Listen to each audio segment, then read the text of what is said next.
Бүгүн Бишкекте энелер күнүнө карата өзгөчө форматтагы иш-чара болуп өттү. Ага саламаттыкты сактоо тармагындагы адистер, мамлекеттик жана эл аралык уюмдардын өкүлдөрү, ошондой эле журналисттер жана блогерлер катышты.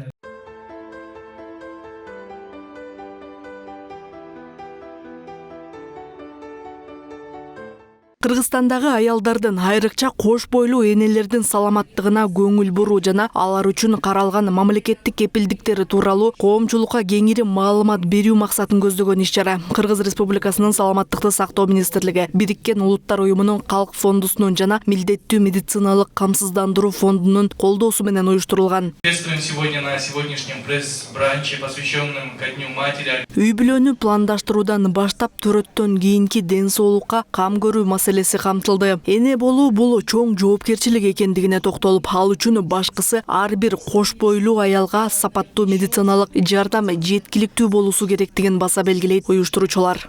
Ар бир эне баланын өсүшүнө, коомго кошулушуна, билим алуусуна, денесин чыңдоодо түздөн түз катышып келет. Бул процесс абдан маанилүү. Өлкөбүздүн өсүшүнө ошол эле учурда абдан активдүү жигердүү катышкан жаранды өстүрүүдө эненин ролу абдан чоң. Иш-чаранын алкагында катышуучуларга энелердин ден соолугуна инвестициянын көлөмүн чагылдырган чакан видео тасма тартууланды. Если мы начнем инвестировать сейчас и в течение 8 лет вложим более 2 миллиардов сомов в охрану материнского здоровья, то к 2030 году сможем спасти 115 жизней матерей и предотвратить 1651 случай мертворождений. Кыргызстанда кош бойлуу аялдар мамлекеттик колдоого ээ. Мамлекеттик кепилдиктер программасы кош бойлуу аялдарга медициналык жардамдын жеткиликтүүлүгүн, анын ичинде акысыз ооруканага жаткырууну, төрөткө кам көрүүнү жана керектүү изилдөөлөрдү камсыз кылат. Үй бүлөлүк дарыгерлер тобунда камсыздандырылбаган бардык кош бойлууларга кош бойлуулугу боюнча каттоого алууда 12 айга мамлекеттик медициналык камсыздандыруу полиси акысыз берилет. Ал полистин негизинде амбулаториялык деңгээлде 12 анализди акысыз алса болот, баягы жолдомо болсо.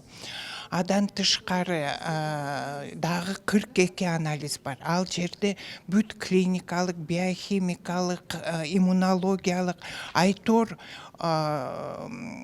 любой мындай диагнозду осложнение менен болобу, кандай эме болбосо да диагнозду кое турган ушул анализдер менен койсо үй бүлөлүк дарыгерлердин шарты бар. Адан тышкары амбулаториялык деңгээлде бизде жеңилдетилген дары дармек программасы иштейт.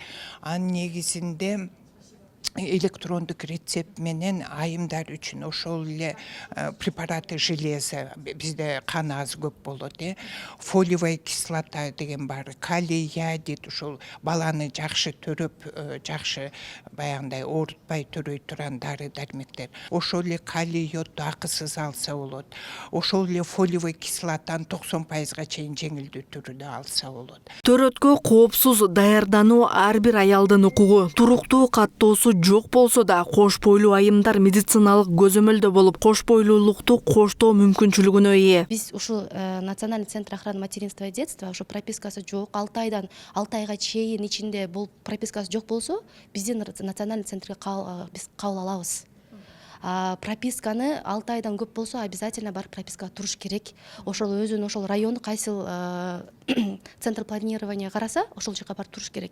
Ал эч кандай маселе кылбаш керек.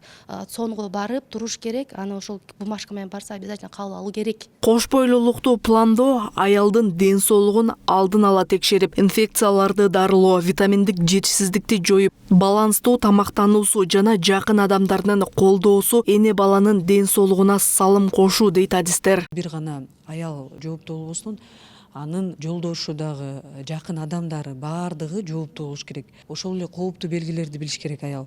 Башы ооруса кайсыл жакка барат, кан кетсе кайсыл жакка барат. 12 жумалыкка чейин учетко турса, учетко турган жеринен УЗИге барат. УЗИден туаса кемтиктерин исключает. Андан сырткары ошол эле программа Астрая деген бар. Анда пренаталдык скринингде аялда мисалы 3-чү триместрде кан басымын көтөрүлүп кетүү коркунучу, канжалуу коркунучу, эрте төрөп коюу коркунучун 12 12 жумалыгында эле билсе болот. Эртерээк ошонун алдын алса да болот. Андан тышкары тиешелүү адистер тарабынан үй бүлөнү пландаштыруу, кош бойлуулукка даярдануу, төрөт жана төрөттөн кийинки ден соолукка кам көрүү жаатында кеп кеңештер берилди. 3 балам бар, анан 4-чү кош бойлуулукту пландоодо кандай кадамдарды алышым керек жана кандай даярдык көрсөм болот?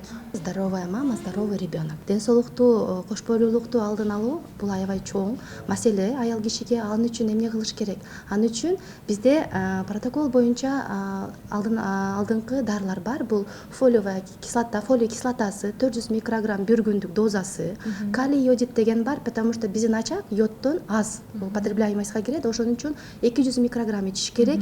Анан кийин витамин D, бирок витамин D'ни биздин Кыргызстан билесиз, аябай күндүү страна, ошо өлкө, ошон үчүн аны текшериш керек. Өзү каалап эле иче берген болбойт. Кан тапшырам. Обязательно кан тапшырасыз, витамин D'нин өзүнүн канча количествосын текшерүү керек. Анан кийин гана иче алабыз. 1000-2000 микрограммды. Кайсы жерге барып учетко турсам болот? Үйүмө жакын турган поликлиникага барамбы же каалаган жериме барамбы? Учетко биз өзүңүздүн пропискаңыз боюнча турушуңуз керек. Пропискаңызды цонго барып, сизге бумага специальный кагаз берет, ошол кагаздан сизге айтат кайсыл центр семейный медицинага караганыңызды айтып берет. Кош бойлуулуктун 12 жумасына чейин обязательно учетко турушуңуз керек. Энелер күнүнө арналган бул иш-чара калктын маалымдуулугун жогорулатуу, эне саламаттыгына болгон мамилени өзгөртүү жана келечектеги дени сак муун түзүүгө салым кошууну көздөйт. Зарема Женалиева, Өмүрбек Мухтар уулу, Азия ТВ, Бишкек.